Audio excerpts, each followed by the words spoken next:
Good afternoon, everybody. Big Mike back here with you once again. And today I'm finishing out the week from my Pro Wrestling Weekly Roundup. And honestly, it was a pretty fun week for pro wrestling. I hope you're down. And let's do this. Starting us off with Impact Wrestling as the design. That's Big Con, Cody Deaner and Alan Angels taking on Time Machine, Alex Shelley, Chris Sabin, and Kushida. This match was very well paced, very fast for the fast dudes, including an interesting bout between Kushida and Angels, which I wouldn't mind seeing them go one-on-one. Then Khan would come in and just show out his power, which honestly, Big Con is definitely an underrated talent, and I hope he gets more for him. And then finisher comes with a triple corner kick to the big man from Time Machine. Cutter. Sami Callihan then inserts himself, blocking him, Deaner, from an attack that then goes sideways. Then a hoverboard lock for the tap out and the victory. So, Kushida getting built up really well. Time Machine still have the strong openweight tag team titles. And then just more dissension with Sami Callihan and the design.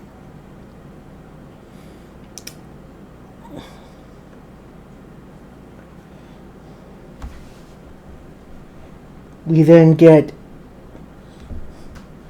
the Death Dolls from backstage, in which they're just complaining about how the Coven stole the tag team titles and are delving into magics they don't understand. In which Jessica goes looking for the Coven, is chased down by Taya, who then finds a casket in which Jessica looks like she's opening it. Taya stops her. Then a strange hand comes from in the casket, grabs Taya, pulls her in, casket closed down. That's pretty much Impact's way of writing Taya off TV. She is now in AEW. So maybe one day we'll see her come back, but we'll see. Next up, we got Savannah Evans versus Deonna Purrazzo. Bit of a powerhouse versus technician bout, which I thought was a lot of fun. Savannah Evans has improved greatly since coming to Impact. Not saying she was bad, but she has greatly improved. Purrazzo goes for the Venus de Milo a couple times. Evans powers out. Shaw then tries to distract Purrazzo. Purrazzo rolls up Evans for the victory. Then post-match, the Shaw and her crew then beat down Purrazzo, which then leads to their match at Sacrifice, which I'll talk about on Monday.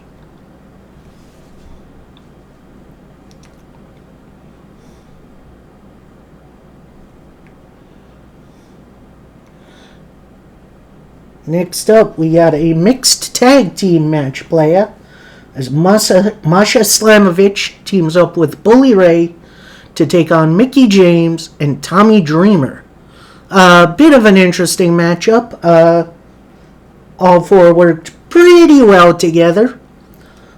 Although Bully and Tommy are a little...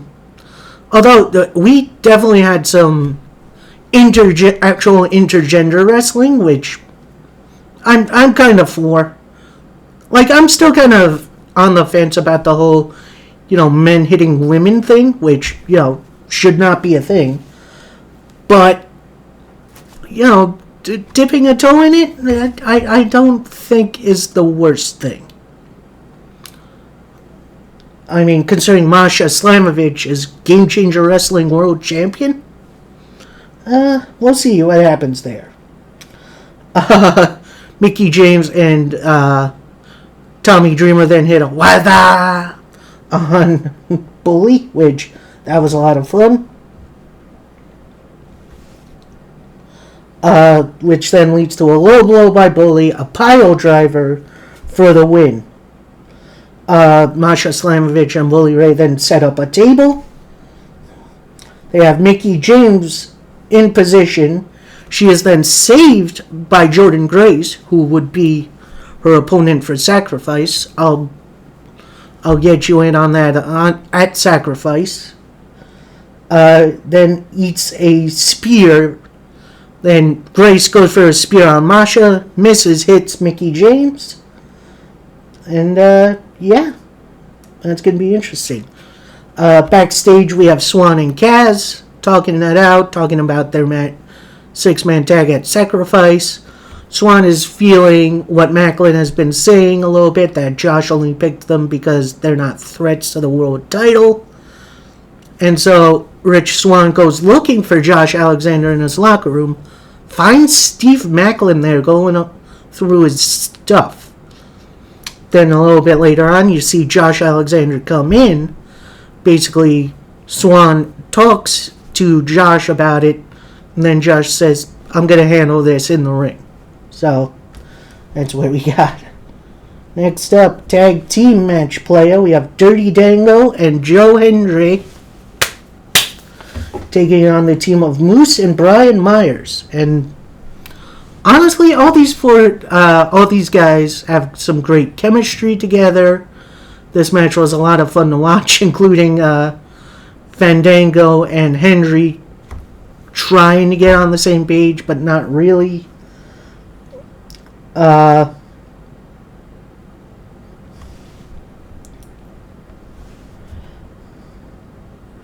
And then after a little bit, after a spear by Moose and then a roster cut by Myers, who then pins Joe Hendry for the win, which would lead into their match for Sacrifice. And then our main event segment, we have Josh Alexander, center of the ring, basically saying he's ready for his number one contender in Maclin for Rebellion, but he's not overlooking Sacrifice. Maclin comes out, pretty much says, yeah, I only wanted to team with you to scout you, but I've been scouting you this whole time. Shows footage of him watching in the back of many different Josh Alexander matches. And then Maclin pretty much says, yeah, I'm afraid to fail. I'm afraid to go to the back of the line for the world title. This is my one shot, and I'm going to make it count, which honestly makes me believe Maclin will be world champion by Rebellion, but obviously plans have changed. We'll get to that when I talk about Sacrifice on Monday. Honestly, Impact was a pretty good show for a go-home, and then significant changes had to be made, which I'll talk about on the Sacrifice show. It's going to be interesting. So next up, we got Ring of Honor Wrestling, which opens up with a Samoa Joe interview, and he's pretty much sending in a message to Mark Briscoe saying, oh, you don't know who you're dealing with at Supercard, and I'm going to remind you later tonight, and we'll get there. First matchup, we have the aforementioned Mark Briscoe taking on Tony Nese. And honestly, this was a better match than it had any right to be. No offense to Tony Nese. I love you, man, my fellow Long Islander. Mark Briscoe is just on another level, dude. Like, this had a nice back and forth, some great chemistry, some shenanigans on the outside with Josh Woods and Smart Mark Sterling. And, match ends with a Spicoli driver and a froggy bow from Mark Briscoe for the win. Very fun match, very high-paced opener, and honestly, a lot of fun.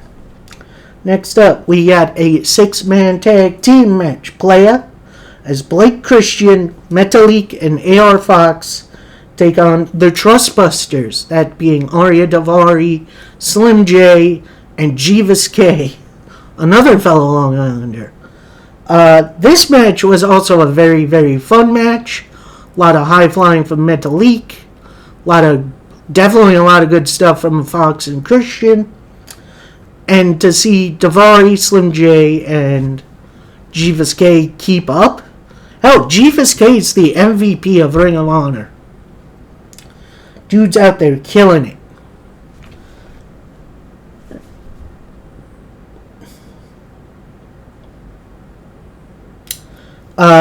Then ultimately, AR Fox gets in, hits everybody but his own teammates with a cutter.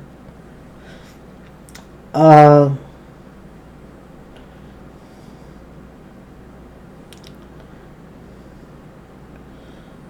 then a big old Tower of Doom spot, which you have one person on the top rope, a couple people underneath, and then one power bomb to the mat, which that was absolutely crazy. Then Fox with a cutter, a 450, with the winners being AR Fox, Metalik, and Blake Christian. Those three guys I could definitely see upset the 6-man tag team champions, which we'll get to.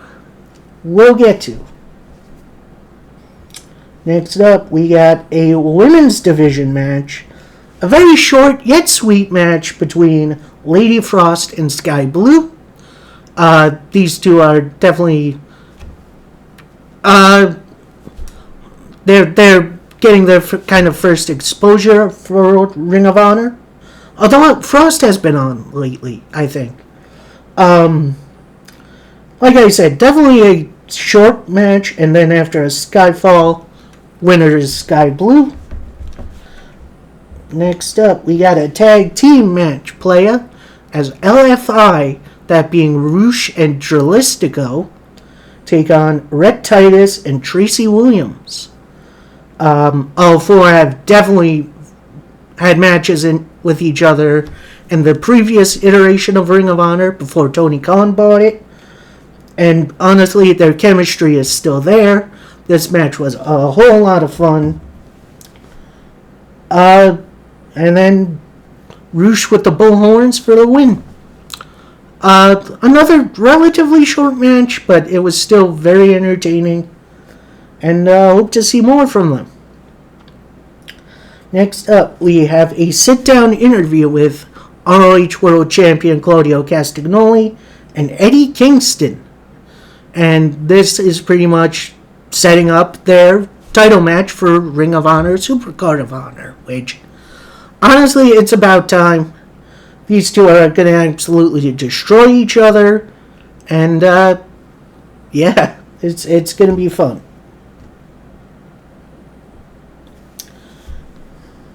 Next up, a bit of an interesting matchup as Matt Taven takes on Darius Martin of Top Flight.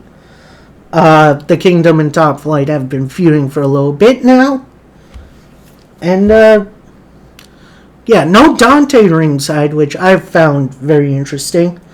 Darius using more of his speed to outwork Taven for a little bit. And then Maria Kanellis and Mike Bennett do distract the ref long enough that Bennett could hit Darius. And then Matt Taven gets the win via the climax. Then, after a little bit of a beatdown by the Kingdom, out comes Dante for the big save. Why Dante couldn't be out there to second his brother, I will never know. But ultimately, fun match for what it was. Next up, bit of a squash match. Tony Deppen versus Brian Cage. These two, I think if given more time, these two would be a lot more fun to watch. But Drill Claw, 1, 2, 3, Brian Cage wins. Embassy start beating down Tony Deppen.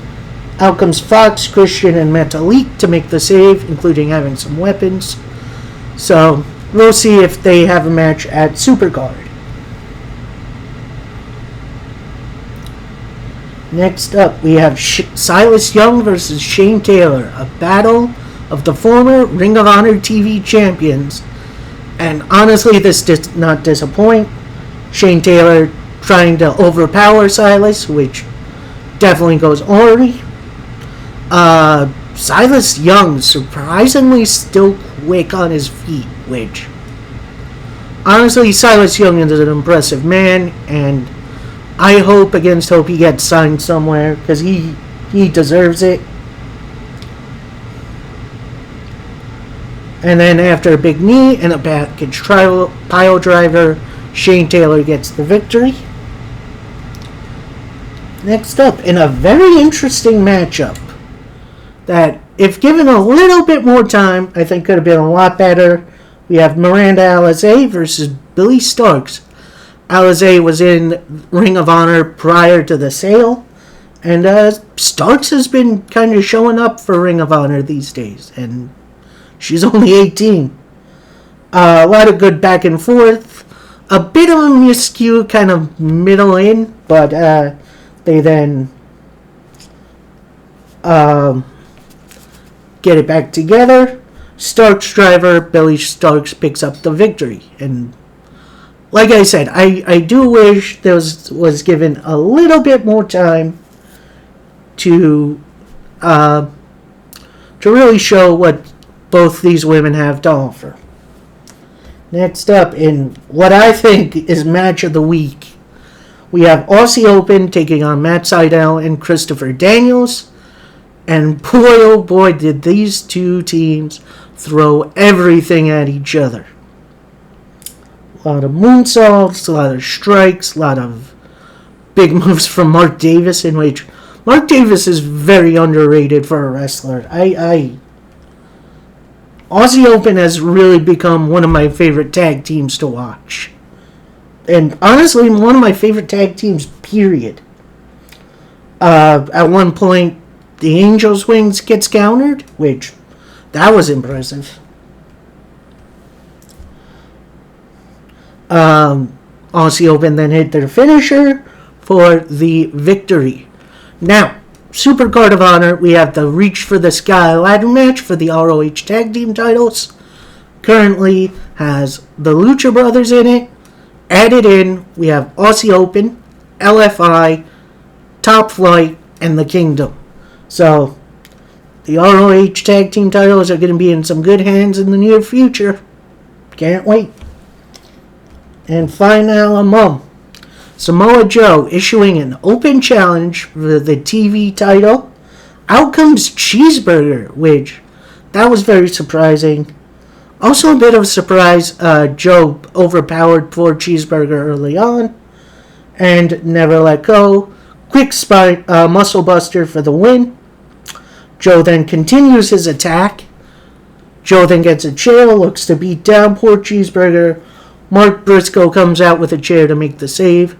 So that match is good to go for Supercard. And honestly, I can't wait for that. ROH was a very entertaining show. I do wish that some matches were given a teensy bit more time to really flesh out a storyline in the ring. So that is down for that. Next up, in the final match of this week that I will be indulging in, considering Rampage is actually on later tonight at 10, in which I will be busy. I'm having my fantasy baseball draft that tonight. But I will be covering SmackDown, which honestly was a very entertaining show, which starts out with Cody Rhodes versus Ludwig Kaiser, in which, honestly, fantastically built match. Both guys were given plenty of time. A little bit off on a few points. Crossroads was countered into a cutter, which that was pretty good. About halfway through, Paul Heyman and Solo Sikoa come down to ringside. And then after Cody Cutter, a Crossroads, Cody Rhodes wins. Solo and Heyman then get in the ring. Heyman would like to issue an apology to Cody Rhodes and pretty much calls Cody winner, but still challenger for WrestleMania, and then announces Roman as still champion. And then he then announces he sees a pothole for Cody Rhodes' road to WrestleMania, that being Solo Sikoa on Monday. So Monday we got Solo Sikoa versus Cody Rhodes. I am jazzed to see that match. I cannot wait for that. That's going to be a fun one. But then if he survives Solo on next Friday's SmackDown, which is the last one before WrestleMania, Roman and Cody will have a face-to-face. And more than likely a brawl.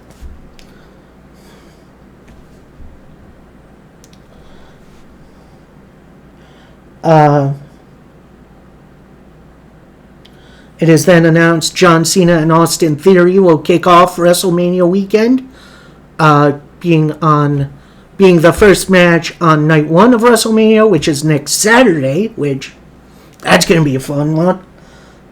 We then have a weird Charlotte Flair promo, which she pretty much runs down Rhea and pretty much says, for every brick, for this house I've built, from every brick you've all thrown at me, which gets some deserved what chants.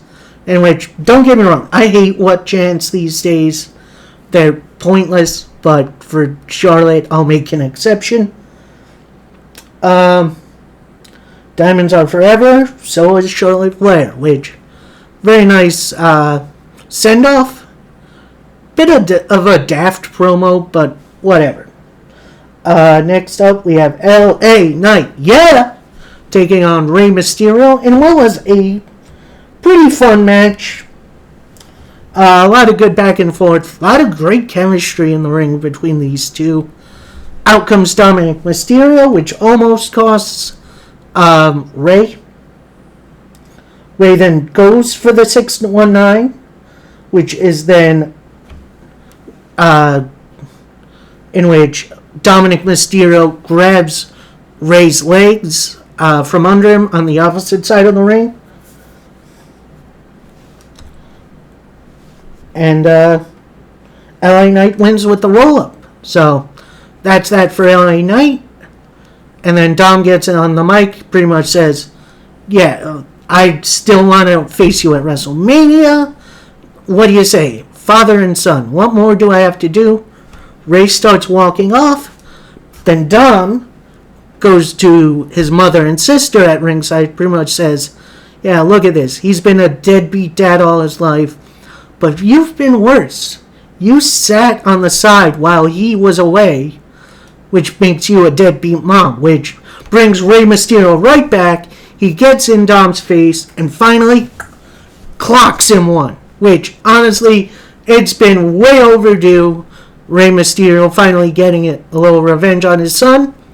Then gets on the mic saying, you want a match with me at WrestleMania? You got it. Match is set. Dom versus Rey. Father versus son. And honestly, I hope Rey beats Dominic straight to hell. That's going to be a fun one. Now, this next match is a very, very weird tag team match where the winning squad goes on to WrestleMania to be in this Fatal 4-Way Showcase match, a.k.a. a match without a story. Let's call it what it is. We got Xia Li and Lacey Evans versus Shotzi and Natalya. The match itself was fine, but honestly, it was a bit too long for my liking. Lacey Evans then accidentally hits Xia Li with the women's right. A very interesting heart attack from Natalya and Shotzi, which that'll always get me. I like a good heart attack. Sharpshooter, Xia Li taps out, and Natalya and Shotzi join Liv Morgan and Raquel Rodriguez in this match. Liv and Raquel then get on the apron. Out comes Ronda Rousey and Shayna Baszler, pretty much announcing they're going to be in that match too. And that leaves one more open slot. Next up, we got the IC title triple threat contract signing, in which, Drew comes out first. Sheamus comes out with his boys, pretty much saying, "Oh, why do I want this match? I told Drew this is my dream. This is the only title I haven't held in WWE." Which, honestly, I honestly forget how decorated Sheamus really is. He's held a lot of titles for WWE. And then he blames Drew for trying to steal his gold for himself. Drew pretty much says, "Shut the heck up. You need to separate friendship from business. This is just business for me." And then Sheamus and Drew get face to face. It looks like they're going to brawl. Adam Pearce then gets between them. "I just need you two to sign this." They do. Out comes Gunther on his own. No Kaiser, no Vinci. And he pretty much goes right up to Pearce and says, "I only wanted one challenger. Why are you doing this to me? Why are you putting me in this situation where if Drew or Sheamus pin or submit one another, they can win the title without beating me?" And then Pearce just tries to calm him down. "I just need you to sign this thing. Let's get this on." Gunther ends up signing it. Pretty much says, "Yeah, I've signed this now. I'm going to do everything in my power to beat both of you." And then from out of nowhere, Butch jumps on Gunther, and they start brawling a bit. Come back from commercial, we have Gunther versus Butch, which is like, it's a throwback to NXT when they were Walter and Pete Dunne, in which, rumor has it, Butch might be going back to Pete Dunne, which we'll see. And honestly, this was only a small taste of what that match was. They did fine with one another. They still have really good chemistry, especially from their NXT days.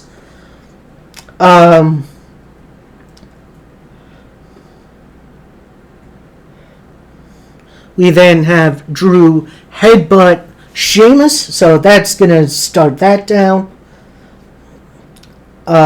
We then get a power slam from Gunther, a Last Symphony, which is a new finisher Gunther is trying out, and I kind of dig it, for the win. And then we get Sheamus and Gunther in the ring, staring each other down. Then Claymore from out of nowhere. Sheamus gets out of the way, hits Gunther right in the mouth. And honestly, that match is going to rule. I think that match may indeed steal WrestleMania if Logan Paul and Seth Rollins don't do that. There's a lot of matches to be excited for this WrestleMania. And it has been so long since I've seen a WrestleMania this stacked.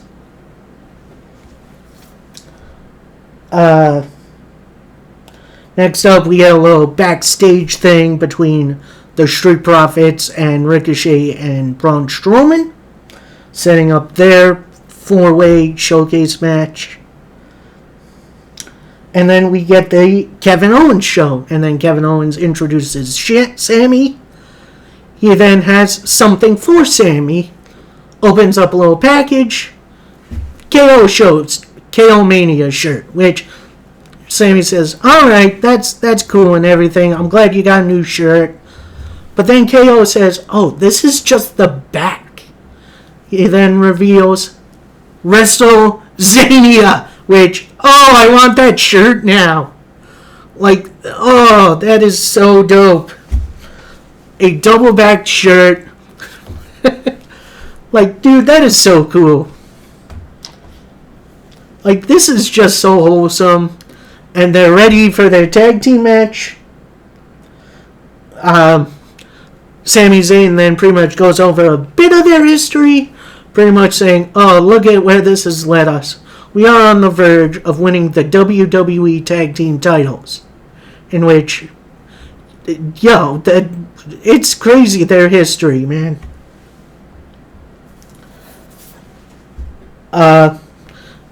Kevin Owens then calls Sami Zayn the MVP of the last 12 months, in which gets a very rightfully so MVP, MVP chant from the crowd.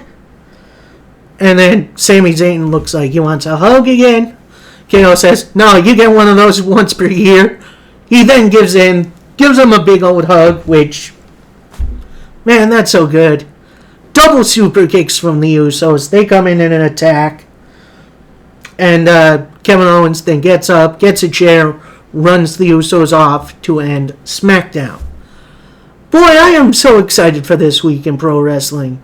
There's a lot to look forward to, including the granddaddy of them all, which finally feels like the big show it was meant to be, WrestleMania. Honestly, I hope you're as excited as I am. Monday, I am going to review Sacrifice. Then maybe Tuesday or Wednesday, I am going to give you my predictions for the upcoming shows. That being Supercard of Honor, Impact, New Japan Multiverse United, and, of course, the 2 nights of WrestleMania. So stay tuned for those. Please like, comment, subscribe. Let me know what you thought about the rest of this week in wrestling. Let me know what you're looking forward to for, the big pay-per-views coming up. Because I'm excited, I'm hyped, I hope you are too. And of course, happy wrestling, everybody. Peace.